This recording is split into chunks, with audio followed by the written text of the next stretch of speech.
Hello everyone, कैसे हैं आप लोग। उम्मीद करते हैं अच्छे होंगे। आज हम लोग एक ऐसे बात पर डिस्कस करने वाले हैं जो कहीं ना कहीं हर लोग सोचते रहते हैं या फिर सोचने का विषय बना हुआ रहता है। तो हाँ, हम लोग डिस्कस करने वाले हैं आखिरकार हमारे पृथ्वी के अंदर ये भूकंप क्यों आते हैं, है ना। क्यों आते हैं अर्थक्वेक। और दूसरी बात, हम लोग ये भी जानेंगे कि आखिरकार ज्वालामुखी कैसे फटता है और क्यों फटता है। आखिरकार ज्वालामुखी बनने के पीछे और उठने के पीछे जो फटने के बाद बहुत बड़ा मानवीय आपदाओं को लेकर के आता है, जन्म देता है। आखिरकार ऐसा क्यों होता है। तो हम लोग आज इस वीडियो में दो मुद्दों को जानने वाले हैं। एक तो पहला कि भूकंप क्यों आते हैं, कैसे आते हैं, और ज्वालामुखी क्या है और कैसे फटता है। हम लोग ये दो डिस्कशन करने वाले हैं, क्योंकि कहीं ना कहीं ये दोनों आपस में रिलेटेड है। तो हम लोग जानने की कोशिश करेंगे कि आखिरकार ये होते क्या है।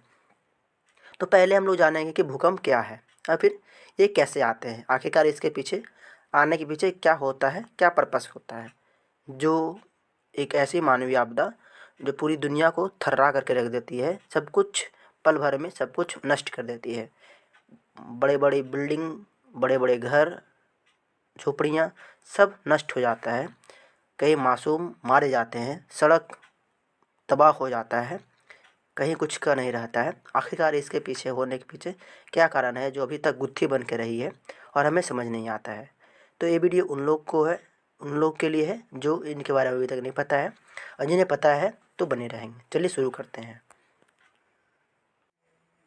ये जानने से पहले कुछ अंदर की बातें अगर आप लोग पता हो तो ज़्यादा डिस्कशन हो और ज़्यादा समझ में आएगा। क्या है अंदर की बातें, तो चलिए जानते हैं। बहुत सारे लोगों को भी नहीं पता होगा कि हमारे पृथ्वी के अंदर कुछ प्लेटें हैं जो हमेशा कहीं ना कहीं मूव करते रहते हैं, घर्षण करते रहते हैं। जी हाँ, उन प्लेटों को टेक्टोनिक प्लेटें कहते हैं। ये बहुत सारे हैं, तीन चार माने जाते हैं, चार माने जाते हैं, जो जिनकी दिशाएं आपस में अलग अलग होती है। ये अलग अलग दिशाओं में मूव करना या फिर आपस में पास आना, खिसकना से ही भूकंप जैसी इस परिस्थितियों को बनते हैं। जैसे मैं बात करूं, जब दो प्लेटें आपस में टकराएंगी, टकराने के बाद उसमें से हलचल उत्पन्न होगा तो भूकंप आने की संभावना होती है। या फिर दो प्लेटें आपस में कभी खिसकेगा या फिर उसके आसपास से होकर गुजरेगा, जिसके कारण भूकंप आने की परिस्थितियाँ होती है। ये जब हलचल ज़मीन के अंदर हो रही होती है तो उसका प्रभाव कहीं ना कहीं ऊपर देखने के मिलता है, जिसके बाद माध्यम से जब आप दो टेक्टोनिक प्लेट आपस में टकराती है तो बड़े बड़े हिमालय पर्वत जैसे पर्वतों का निर्माण होता है। बहुत सारे ऐसे पर्वत का उदाहरण है। और जब ये प्लेटें आपस में से दूर होती है तो बहुत सारे ऐसे गड्ढे, तराई, घाटी या फिर इससे भी पर्वत के बनने के चांसेस होती है। तो प्रश्न रहा होगा कि इसका पृथ्वी के ऊपर होने वाले तबाही से क्या पर्पस रहा होगा। तो मैं दोस्तों में बता दूं कि कहीं ना कहीं परिस्थितियां ज़मीन के अंदर बदलती है तो उसका प्रभाव जो हम लोग बिल्कुल कनेक्टेड हैं ऊपरी भाग से, तो इसका असर ऊपर देखने के लिए मिलता है। सपोज के दैट कि जब कोई पार्ट आपस में जुड़ा हुआ हो और एक दूसरे से दूर होने लग जाए तो सिंपल सी बात है, उसका प्रभाव आगे के देखने के लिए मिलेगा। और हमें ऐसा पृथ्वी के ऊपर ऊपरी भाग में दरारें, लावा का फूटना, ज्वालामुखी का उबलना या फिर हिमालय जैसे पर्वतों का निर्माण होना, ऐसा परिस्थिति हमें देखने के लिए मिलता है।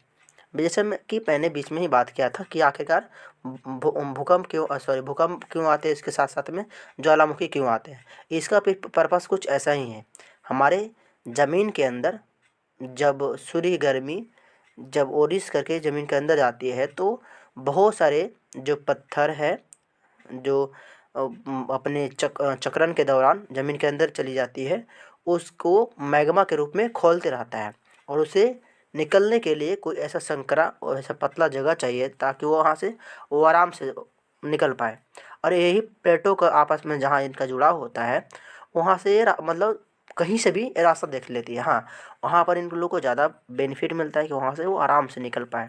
और ये तत्पश्चात यही कारण होता है कि उन्हीं टेक्टोनिक प्लेटों के जहाँ से प्लेटों के बीच में इनको पतला संकरा जगह मिलता है, वहाँ से निकल के वो बाहर आते हैं।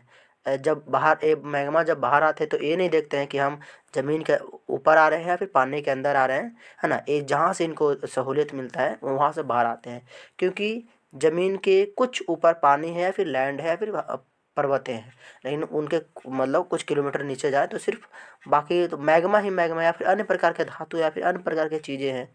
तो निकलने वक्त जब वहाँ से मैग्मा निकलती है तो वो नहीं देखती है कि हम लैंड पे आ रहे हैं या फिर वाटर में आ रहे हैं, इनको जहाँ पर आना होता है आ जाता है।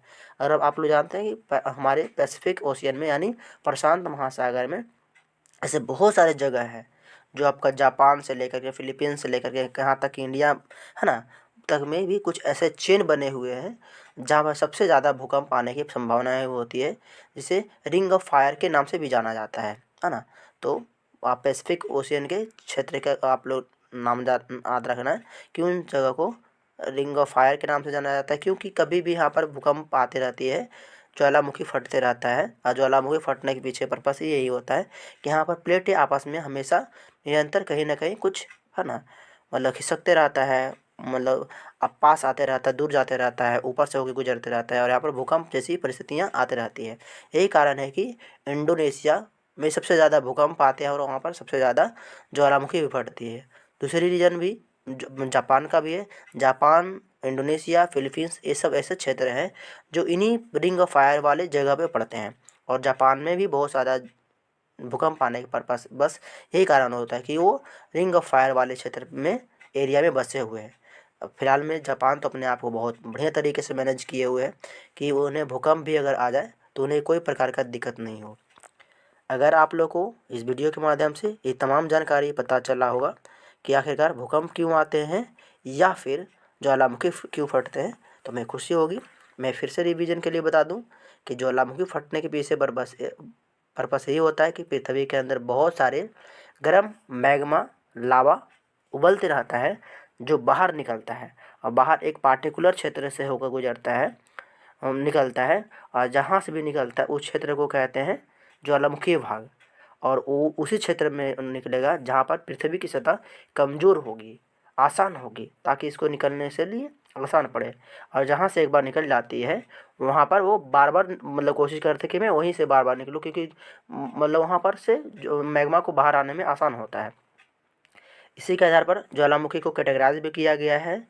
कुछ मतलब बार बार उठते रहता है, कुछ कभी कभी उठता है, कभी और कोई है जो पहले उठा था लेकिन अब बहुत समय पहले से उठा ही नहीं है और ना ही से आगे संभावनाएं हैं। तो इसे तीन कैटेगरी में है बांटे गए हैं ज्वालामुखी को।